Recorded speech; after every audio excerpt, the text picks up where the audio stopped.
وہ کرے بات تو ہر لفظ سے خوشبو آئے، وہ کرے بات تو ہر لفظ سے خوشبو آئے، ایسی بولی وہی بولے جسے اردو آئے۔ آج ہم پڑھیں گے داغ دہلوی کی غزل۔ اس سے پہلے ہم داغ دہلوی کا تعارف کرتے ہیں۔ ان کا نام ہے نواب مرزا خان، تخلص داغ، استاد کا نام ابراہیم ذوق، دیوان گلزار داغ، آفتاب داغ، مہتاب داغ، یادگار داغ، اور ان کی ایک مثنوی ہے جس کا نام ہے فریاد داغ۔ نہیں کھیل اے داغ یاروں سے کہہ دو، نہیں کھیل اے داغ یاروں سے کہہ دو کہ آتی ہے اردو زباں آتے آتے۔ اردو ہے جس کا نام ہم ہی جانتے ہیں داغ، سارے جہاں میں دھوم ہماری زباں کی ہے۔ آسمان سخن پر چمکتا ہوا یہ ستارہ، جس سے روشنی تو بہت سونے پائی، انہی میں سے ایک شاعری کے لیے اقبال بننے والا شاعر اقبال بھی اسی ستارے سے روشنی پاتا ہوا دکھائی دیتا ہے۔ اردو زبان سے بے مثال محبت کرنے والا یہ شاعر، جسے لوگ داغ دہلوی کے نام سے جانتے ہیں، آج ہم ان کی غزل پڑھیں گے۔ غزل ہے خاطر سے یا لحاظ سے میں مان تو گیا۔ ان کا مطلب ہے غزل کا، خاطر سے یا لحاظ سے میں مان تو گیا، جھوٹی قسم سے آپ کا ایمان تو گیا۔ دوسرا شعر ہے، دل لے کے مفت کہتے ہیں کچھ کام کا نہیں، دل لے کے مفت کہتے ہیں کچھ کام کا نہیں، الٹی شکایتیں ہوئی احسان تو گیا۔ ہر لغت ہے اس کی کہ خاطر کا مطلب لحاظ، پاس، ایمان جانا سے مراد عقیدہ کا خراب ہونا، شکایتیں سے مراد اس کا معنی گلے شکوے،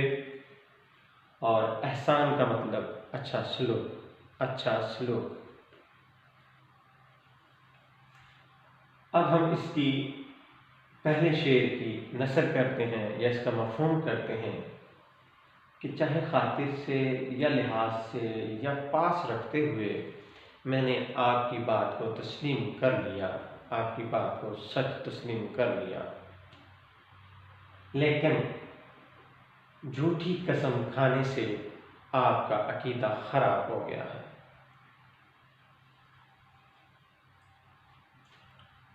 داغ دہلوی کا یہ شعر معاملہ بندی کا شعر ہے۔ داغ کے اس شعر میں دیکھتے ہیں کہ عاشق خاموش بیٹھنے والا نہیں ہے، بلکہ وہ معشوق سے، اپنے محبوب سے گلہ شکوہ کرنے والا ہے، شکوہ شکایت کرنے والا ہے۔ وہ خاموش یا چپ سادھنے والا نہیں ہے، بلکہ وہ اپنے محبوب سے اس کی بے اعتنائی کا گلہ کرتا ہے، شکوہ کرتا ہے۔ خاطر سے یا لحاظ سے میں مان تو گیا، جھوٹی قسم سے آپ کا ایمان تو گیا۔ اس شعر میں اب شاعر جس عاشق کی عکاسی کر رہا ہے، اس سے محسوس ہوتا ہے کہ عاشق اپنے محبوب سے شکوہ کر رہا ہے، اسے اپنے محبوب کی وفاداری پر یقین نہیں ہے، جبکہ عاشق اپنے محبوب کے ہر فرمان کو مانتا ہے، اس کی ہر بات کو تسلیم کرتا ہے اور اس سے وفاداری قدم بھرتا ہے، لیکن جو محبوب ہے وہ بے وفائی اور بے اعتنائی پر اتر آتا ہے،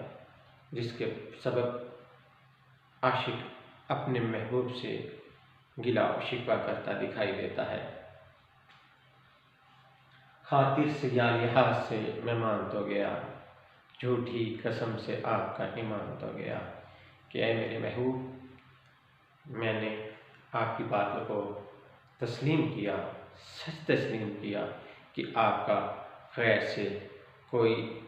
تعلق نہیں، واسطہ نہیں۔ عزیز طلبہ، کہ اردو شاعری میں ایک مثلث ہے، عاشق، محبوب اور رقیب کی۔ رقیب اردو شاعری کا لازمی جزو ہے، جہاں پہ عاشق اور محبوب کا تذکرہ ہوتا ہے، وہاں پہ رقیب کا بھی ذکر ضرور ہوتا ہے۔ اب عاشق اپنے محبوب سے محبت کا دم بھرتا ہے اور وہ توقع رکھتا ہے کہ اس کا محبوب بھی اسی طرح سے اس کے ساتھ محبت کا سلوک رکھے گا۔ لیکن جب عاشق کو اپنے گرد و نواح سے، اپنے دوستوں سے یہ معلوم پڑا کہ اس کا محبوب رقیب سے بھی رسم و رواج رکھے ہوئے ہے اور اس سے تعلق رکھے ہوئے ہے، تو اس نے اس بات کا یقین نہیں کیا۔ لوگوں نے اسے بتلایا کہ تم جس کے لیے اپنے آپ کو خوار کر رہے ہو، اس کے لیے برباد ہو رہے ہو، اس کی ہر بات کو تسلیم کرتے ہو، وہی شخص، وہی محبوب رقیب کے ساتھ بھی تعلق رکھے ہوئے ہیں، لیکن عاشق کو اس کی بات کا یقین نہیں آتا۔ آخرکار ایسا ہوتا ہے کہ ایک دن محبوب کی بے اعتنائی کا اور اس کی بے وفائی کا عاشق کو کسی طور پتہ چل جاتا ہے، اور وہ جب خود اس کے ایسے عمل کو دیکھ لیتا ہے جس کے سبب اس کو رقیب کی چالوں کا پتہ چلتا ہے کہ رقیب نے چال چلی ہے، کہ رقیب ہمیشہ سے وہ محبوب کو جس طرح سے عاشق چاہتا ہے اس طرح سے وہ رقیب محبوب سے محبت نہیں کرتا، بلکہ وہ ان کے محبت میں اور ان کے خلوص میں وہ دخل اندازی کرتا ہے اور کسی طور سے محبوب کو عاشق کے راستے سے ہٹا کر اپنی طرف لانا چاہتا ہے۔ تو جب کہ رقیب کا جذبہ خالص نہیں ہوتا، اس کے برعکس عاشق کا اپنے محبوب سے جذبہ محبت خالص ہوتا ہے اور وہ اپنے محبوب کے لیے ہر طرح سے وہ کوشش کرتا ہے کہ وہ کسی طرح سے محبوب کا دل جیت لے۔ لیکن کیا ہوتا ہے کہ رقیب وہ محبوب کو کسی طور بھی وہ عاشق کی طرف توجہ کرنے نہیں دیتا، بلکہ وہ اسے اس راستے سے ہٹا کر، اس راستے سے موڑ کر اسے اپنی طرف لانے کی کوشش کرتا ہے۔ اور جب لوگوں نے اسے بتلایا کہ تمہارا محبوب تو تمہارا نہیں ہے، وہ تو کسی اور کی باتوں میں آ گیا ہے، وہ تو کسی اور راہ پر چل پڑا ہے، اور عاشق کو جب اس بات کا یقین نہیں ہوتا تو پھر آخرکار ایسا ہوتا ہے کہ اس کو بھی اس بات کا اندازہ ہو جاتا ہے اور وہ اس بات پہ آمادہ ہو جاتا ہے کہ ہاں واقعی میرا محبوب مجھ سے وفادار نہیں ہے، وہ تو رقیب کی باتوں میں آ کے رقیب کے ساتھ تعلق رکھے ہوئے ہے، اس سے واسطہ رکھے ہوئے ہے۔ خدا کے واسطے، اس کا حوالے کا شعر ہے کہ خدا کے واسطے جھوٹی نہ کھائیے قسمیں، خدا کے واسطے جھوٹی نہ کھائیے قسمیں، مجھے یقین ہوا، مجھے اعتبار آیا۔ اب جب محبوب کی غلطی یا محبوب کا ایسا عمل جس کے سبب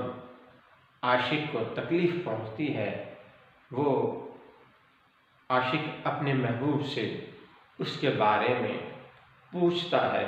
کہ تم نے ایسا کیوں کیا، یا تم رقیب کی باتوں میں کیوں آئے؟ تو رقیب ہے جو وہ اپنے اس کے محبوب کو وہ ورغلانے میں یا اس کو راہ راست سے ہٹانے میں وہ کامیاب جب ہو جاتا ہے تو محبوب کسی طور وہ بات تسلیم نہیں کرتا اور وہ جھوٹی قسمیں کھاتا ہے، تو جس کے سبب شاعر اس کی بات کو تسلیم تو کر لیتا ہے، عاشق اس کی بات کو تسلیم تو کر لیتا ہے، لیکن وہ دل سے نہیں مانتا۔ تو اس کے لیے ہمارے پاس یہ شعر ہے حوالے کا کہ خدا کے واسطے جھوٹی نہ کھائی یہ قسمیں، مجھے یقین ہوا مجھ کو اعتبار آیا۔ اسی طرح سے دوسرا حوالے کا شعر ہے کہ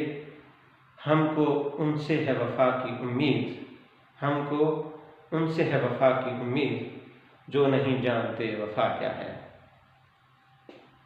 اب ہم دوسرے شعر کی شرح کریں گے کہ دل لے کے مفت کہتے ہیں کچھ کام کا نہیں، دل لے کے مفت کہتے ہیں کچھ کام کا نہیں، الٹی شکایتیں ہوئی احسان تو گیا۔ کہ اب جب محبوب نے ہر طرح سے عاشق کو اپنے قابو میں کر لیا، مراد یہ کہ عاشق ہر طرح سے وہ اپنا دل اپنے محبوب کو دے بیٹھا ہے کہ اس کے ہوش و حواس اس کو ٹھکانے پر نہیں رہتے، کیونکہ محبوب ہی عاشق کے لیے اس کی کل کائنات ہوتا ہے۔ وہ محبوب کی خوشنودی کے لیے، اس کو راضی رکھنے کے لیے وہ ہر طور پر کوشش کرتا ہے کہ کسی طرح سے اس کا محبوب اس سے راضی ہو جائے، اس سے خوش ہو جائے۔ وہ اپنے محبوب کو راضی کرنے کے لیے اپنی تمام تر خواہشات کو ختم کر دیتا ہے، اور جو محبوب کی خواہشات ہوتی ہیں ان کو پورا کرنے کے لیے وہ اپنا تئیں ہر ممکنہ کوشش کرتا ہے کہ کسی طرح سے اس کا محبوب راضی ہو جائے۔ تو اب دل لے کے مفت کہتے ہیں کچھ کام کا نہیں، الٹی شکایتیں ہوئی احسان تو گیا۔ اب عاشق نے اپنے محبوب کو راضی کرنے کے لیے، اس کو خوش کرنے کے لیے کہ کسی طرح سے اس کا محبوب راضی ہو جائے، اس نے اپنے جو دلی جذبات تھے اس کے سامنے رکھے اور اس سے کہا کہ میں اپنے دل سے، سچے دل سے تمہارا طلبگار ہوں اور تمہارا خیر خواہ ہوں، اور میں ہر طرح سے تمہاری ہر بات کو مانتا آیا ہوں، لیکن کیا ہوا کہ تم نے میرے دل کی قدر و منزلت کو، قدر و قیمت کو نہیں جانا، نہیں پہچانا، کہ میں نے تمہارے لیے اپنی دلی خواہشات کو پورا نہیں کیا، اپنی خواہشات کو میں نے پیچھے پھینکا، اپنی خواہشات کو میں نے کبھی بھی سامنے نہیں لایا، بلکہ تمہاری خواہشات کو میں نے تسلیم کیا۔ تمہاری جو خواہش ہوئی، تمہاری جو مرضی ہوئی، تمہاری ہر مرضی، ہر خواہش کو پورا کرنے کے لیے میں نے اپنے دل کی جو خواہشات تھیں ان کو میں نے ختم کر ڈالا۔ تو اور میں نے مفت میں تمہیں دل دیا ہے، یعنی کہ تمہیں اس کے لیے تگ و دو نہیں کرنی پڑی، محنت نہیں کرنی پڑی، تو میں نے تمہیں مفت میں دل دیا ہے۔ جب جس شخص کو کوئی چیز مفت درکار ہو جائے تو اس کی وہ قدر و قیمت نہیں رہتی۔